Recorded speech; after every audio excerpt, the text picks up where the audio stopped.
I am Glenn, Dave's behind the camera. We're the NC Beer Guys. Welcome to another episode of the NC Beer Buzz. We're continuing our journey in far western North Carolina today, making sure you know about the breweries that are not in Asheville. There's great craft beer that's not in Asheville, North Carolina. There is great craft beer in Asheville, don't get me wrong. But take a chance, drive out to some of these places that are outside of Asheville, and today we're going to recommend you drive to Franklin, North Carolina. And particularly check out the brand new Currahee Brewing Company. And we are just opening. That's right. Been open for about a month. And this is Taylor Yates, the brewmeister, and he's coming in and going to do great things here. And we will show you some wonderful pictures. And this is all spanking brand new and shiny and beautiful. Spared no expense. Spared no expense. That's the way to do it. Do it right. Thanks for having us in. Absolutely. Thanks for you guys coming. Sure. So how did we come to be here, and what do you know about beer? All right. Well, the story goes like this. Brandon and I and JT, the bean counter, the other owner, we're all Georgia boys. So we all have been in the industry in some form or fashion for several years. And in Georgia, you're not allowed to open a brewery and a brew pub. You can't have both. And for you guys who don't know, Franklin sits only like 20 miles from Georgia. That's right. So we're not talking about a faraway land in this part of North Carolina. That's right. Georgia's right across the town. So it all kind of came to place because, Brandon couldn't open another facility, and we've known each other for a long time. We met when I was at Burnt Hickory in Kennesaw, Georgia. Okay. And, he and I have been friends. Industry's a very tight-knit group, right? So he said, hey, I want to open up another brewery, but I realized I can't do it in Georgia. And he's got property in Scaly Mountain, which is about 20 minutes from here. And, my folks are living in the Nantahala area full-time now. And he said, well, I'm going to open up a place in Franklin. And I've been coming up here for many years to hang out with the folks because it's got, the outdoor lover's dream out here, right? You got the ability to go paddle, you can hike, you can fish, walk the AT, backpack, all that good stuff. So I was always up here anyway, so I just said, I need to figure out how to get up here full-time. So Brandon had already found the spot, and we've got this 2.5 acre acreage facility, and he said, man, I need a brewer. And I was like, oh yes, this might be my opportunity. Right. So he and I sat down and kind of got together, and I guess the rest is history. That's great. So for our viewers who don't know particularly where you might be, where are you in Franklin? Give them some orientation. So we are on the main drag, right across the river. This is the Little Tennessee River right outside, and it's right across from downtown Main Street. We are on 100 Lakeside Drive behind the McDonalds, and we are kind of in the thick of things as far as Franklin goes. And talk about the facility so we can show it to our viewers. Right. What's going on here? What's square footage and otherwise? So this is a brand new 10,000 square foot facility. We started out talking about doing something a little bit smaller, but when you're talking about a steel building like we've got, it makes sense because the cost of the square footage goes down the bigger you get. So we've got a little bit of room to grow. We wanted to make sure we weren't putting 10 pounds of stuff in a 5-pound sack. And we've got about 200 foot of river frontage on the Little Tennessee River / Lake Emery, depending on how you want to call it. We're a 15-barrel brew house from Portland Kettle Works. We've got 4 30-barrel fermenters and 3 35-barrel brights. We've got a bunch of wood, whiskey barrels, wine barrels, and a foeder from Foeder Crafters, the only guys making American new foeders. Okay, good.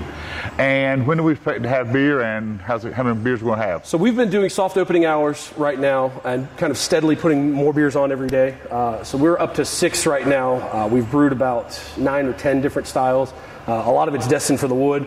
We've got a Belgian style triple. We're focusing on styles of beer that are a little bit more eclectic, more of the the beer nerd. Something you can't get everywhere else. Exactly. So I think that there's a lot of guys really doing the hop forward styles well, and we really like hops, but we kind of want to brew what we like to drink. You've probably heard that one before. So we're really into the more eclectic Belgian and German styles and some lagers stuff. Right. Exactly. So the one of the flagship beers, glad you mentioned that one, is the Wyatt Lager, which is kind of a New Zealand German hybrid. Lots of German malts and German yeast, and then on the finish we've got some New Zealand Pacifica to kind of give that little special je ne sais quoi, our little twist on it. Right? So we're real happy with the way things are going. We're really hoping to have a hyper local following in Franklin. We want to really support the community. We're working on partnering with them with some fundraising type stuff, some 501c3. But right out of the box, you've also got some packaging and distribution plans. We do. So we've got a 30 can per minute canning line that's on order. It should be here hopefully next month. We're working with a couple of different distributors. We're trying to get some stuff nailed down. We don't Not signed up with anybody yet. Right. So we're going to do self-distribution, for a limited time, and then after we've kind of got that worked out, we'll still do probably Jackson and Macon County as far as self-distribution. So everybody around here, I'll just throw it in the back of my truck, Deal with over it, there, right? And those guys, the distributors who kind of, we don't want to drive a truck around all the day. Yeah, that's not making beer. Yeah, it's not making beer. So those guys will handle that side of things. The C-stores, with all that off-premise and all that good stuff. So. And have you got a 5-year plan? I mean, is this a brand that's going to grow and be known across the state? Or and that's one reason why we chose Franklin. Not just because of the proximity of our property and our family and all that good stuff, but because we're kind of thinking of the hub and spoke plan. So where we're kind of centrally located between Asheville, Atlanta, Chattanooga, Greenville, Knoxville, Greenville. Yeah. Right. So we're kind of 2.5 hours from lots of places, and somebody can drive their semi truck over here, get loaded up, and bring it to any municipality that where the bottomless pit is of beer drinkers. You know what I mean? Right. Because Franklin's a small town. It's 4,000 in the wintertime, and we're not expecting to be able to move the type of volume that we would like to just in our hyper local area. We want those guys to come in and have a bunch of regulars, but our big plan is to distribute the beer, right? Get it out the way. And what do you hope production is the first year or the first full year? We're probably shooting for about 2,000. We're not trying to get too crazy, and we're doing a bunch of sour stuff, right? So we're doing. So you got some time issues. We do. So we're going to fill up a bunch of wood, and we're not going to release anything in a hurry, right? The idea is, we're not starting for cash. We're not really interested in rushing anything, right? It needs to be perfect. You're not driven by revenue dollars the door from the get-go.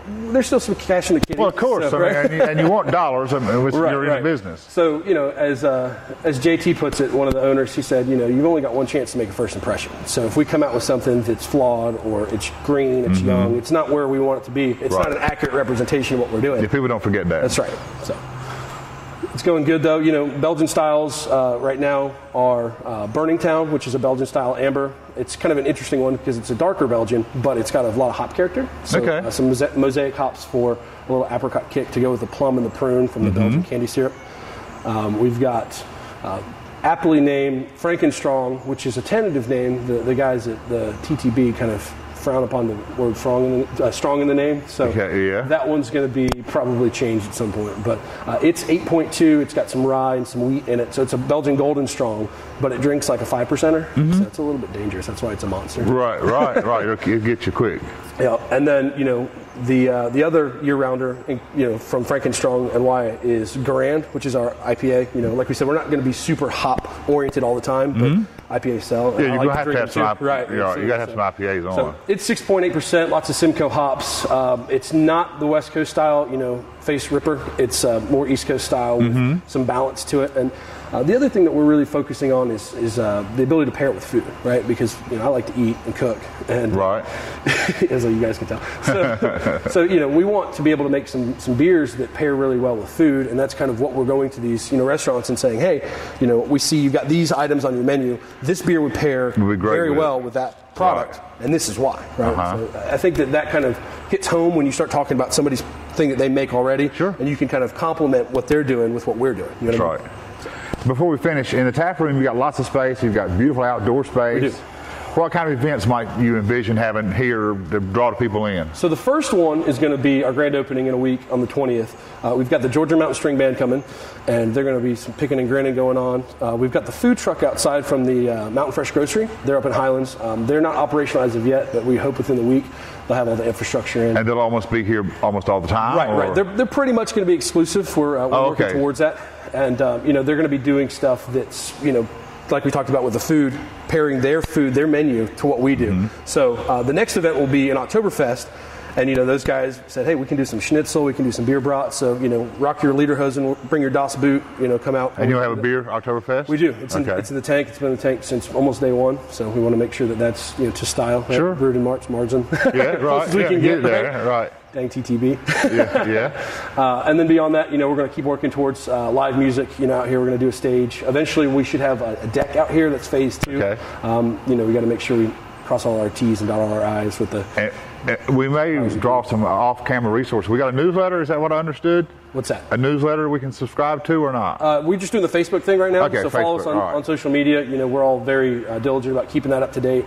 And if you guys ask us a question, we're pretty quick about getting back to you. Sounds good. That's great. Thanks for having us in. It's a great place. Appreciate you. You're going to do great. You're going to do great things. If you're getting Franklin, you got to check out the brand new Currahee Brewing Company. Till next time, this is Dave and Glenn. NC Beer Guys remind you to drink local and keep your beer dollars in North Carolina.